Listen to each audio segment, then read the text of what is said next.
Oke, Assalamualaikum warahmatullahi wabarakatuh. Kami dari kelompok 7 akan menjelaskan tentang kurikulum dan rancangan pembelajaran. Tapi sebelumnya kami ingin memperkenalkan diri terlebih dahulu. Perkenalkan, nama saya Muhammad Irsyad Syuhada dengan NIM akhiran 47, dan juga rekan saya Ivanur Muhammad Nafis dengan akhiran NIM 48. Oke, kita lanjut yang pertama, yaitu untuk pengertian. Kurikulum adalah seperangkat rencana dan pengaturan mengenai tujuan, isi, dan bahan pelajaran serta cara yang digunakan sebagai pedoman penyelenggaraan kegiatan pembelajaran untuk mencapai tujuan pendidikan tertentu. Kemudian, rancangan pembelajaran adalah sebuah rencana atau blueprint yang disusun oleh seorang guru atau pendidik untuk mengarahkan proses belajar mengajar di dalam kelas. Rancangan ini berisi panduan lengkap tentang apa yang ingin diajarkan, bagaimana cara mengajarkannya, dan bagaimana evaluasi pemahaman siswa. Kemudian untuk tujuan kurikulum di sini ada 5, yaitu yang pertama untuk membentuk karakter dan juga kepribadian, yang kedua untuk meningkatkan pengetahuan dan juga keterampilan, yang ketiga untuk mengembangkan potensi diri, kemudian yang keempat menyiapkan siswa untuk dunia kerja, kemudian yang kelima untuk menyiapkan siswa untuk kehidupan bermasyarakat. Lalu di sini ada komponen kurikulum.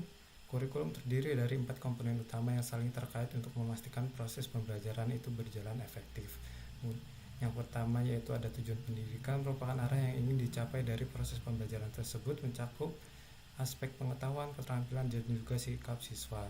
Kemudian yang kedua yaitu ada isi kurikulum, berisi materi pelajaran yang harus diajarkan sesuai dengan standar kompetensi dan juga relevan dengan kebutuhan siswa. Kemudian yang ketiga yaitu ada proses pembelajaran.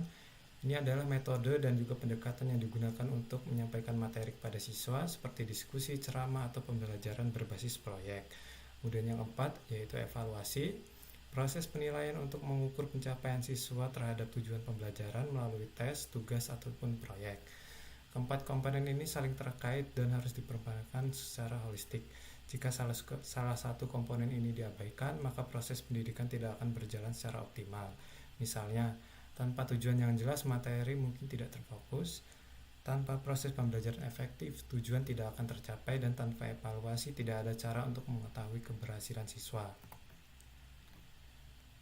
Kemudian ada rancangan pembelajaran. Rancangan pembelajaran adalah proses perencanaan yang mencakup 4 langkah utama. Yang pertama yaitu identifikasi tujuan pembelajaran. Ini menentukan apa yang harus dicapai oleh siswa setelah pembelajaran itu berlangsung. Kemudian yang kedua, metode pembelajaran untuk memilih strategi atau teknik pengajaran yang sesuai seperti diskusi kelompok atau pembelajaran berbasis proyek. Kemudian yang ketiga, pengembangan materi ajar, yaitu menyusun materi yang relevan dan juga menarik disesuaikan dengan kebutuhan siswa. Kemudian yang keempat, evaluasi pembelajaran. Ini menilai hasil belajar siswa melalui tes atau tugas untuk mengetahui apakah tujuan pembelajaran itu sudah tercapai atau belum. Rancangan pembelajaran ini membantu guru untuk menciptakan pengalaman belajar yang terstruktur dan juga efektif untuk mencapai tujuan pembelajaran.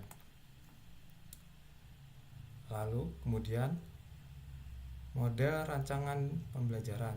Terdapat beberapa model dalam rancangan pembelajaran yang membantu guru untuk merencanakan dan juga melaksanakan pembelajaran secara dan dengan efektif, yaitu dengan model pertama, model ADDIE, yaitu melibatkan 5 tahap, yaitu yang pertama analis, design, development, implementation, dan juga evaluation untuk merancang pembelajaran secara sistematis.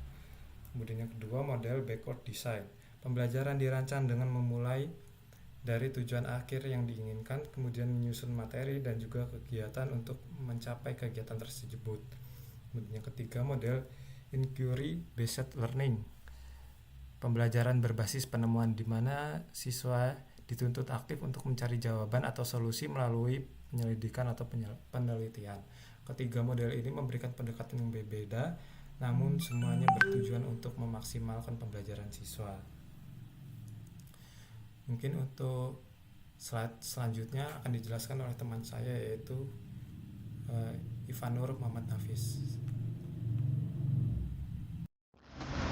Oke, saya Ivan Rahmat Nafis. Eh, di sini saya akan melanjutkan penjelasan tentang kurikulum dan rancangan pembelajaran dari Saudara Muhammad Irsad Juanda. Langsung saja, di sini ada langkah-langkah menyusun rancangan pembelajaran. Terdapat 5 poin. Yang pertama yaitu analisis kebutuhan, yaitu mengidentifikasi kebutuhan siswa, tujuan pembelajaran, dan standar kompetensi yang harus dicapai.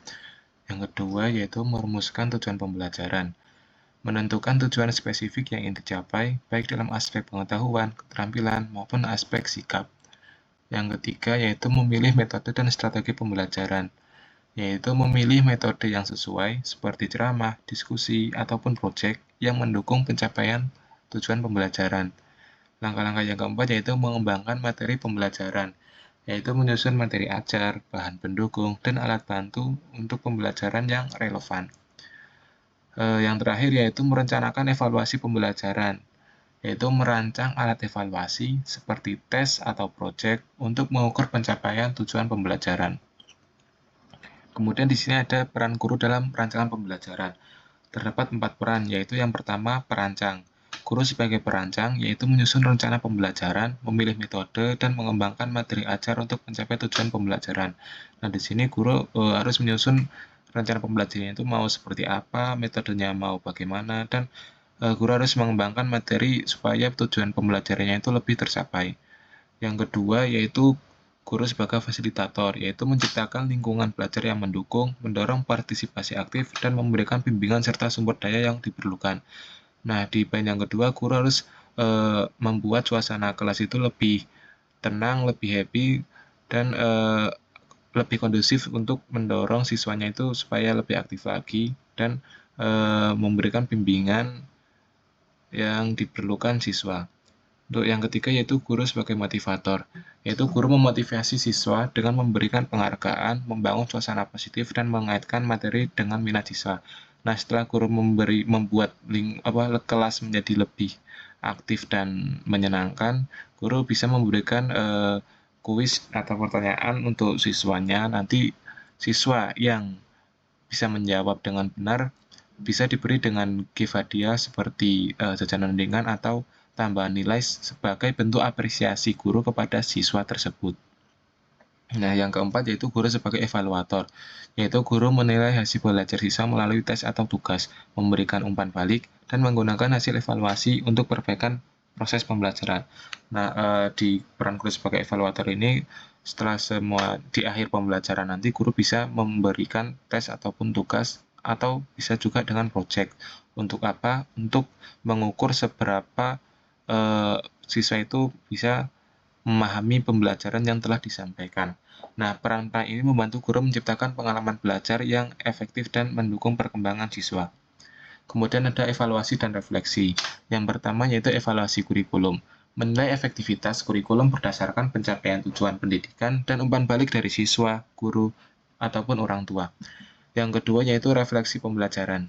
Nah, proses introspeksi oleh guru untuk menilai efektivitas metode, materi, dan hasil pembelajaran, mengidentifikasi apa yang berhasil dan tantangan apa yang dihadapi, dan juga perbaikan apa yang diperlukan.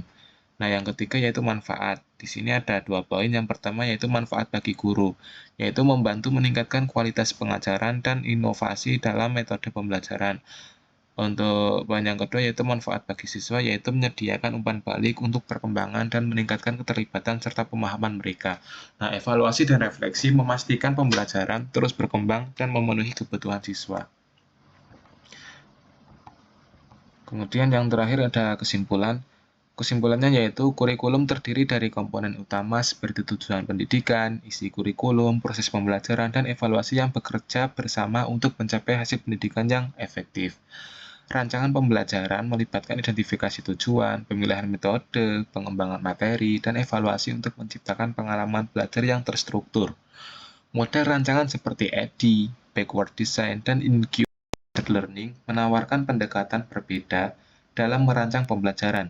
Nah, peran guru sebagai perancang, fasilitator, motivator, dan evaluator penting untuk efektivitas pembelajaran dan perkembangan siswa. Evaluasi dan refleksi membantu menilai keberhasilan dan membuat perbaikan, memastikan bahwa pembelajaran tetap relevan dan berkualitas. Integrasi semua elemen ini memastikan bahwa proses pendidikan dapat memenuhi kebutuhan siswa secara efektif dan berkelanjutan. Oke, itu sekian penjelasan tentang kurikulum dan rancangan pembelajaran dari saya dan rekan saya. Sampai di sini kami berdua pamit undur diri. Banyak kesalahan dari kami, mohon maaf. Terima kasih. Wassalamualaikum warahmatullahi wabarakatuh.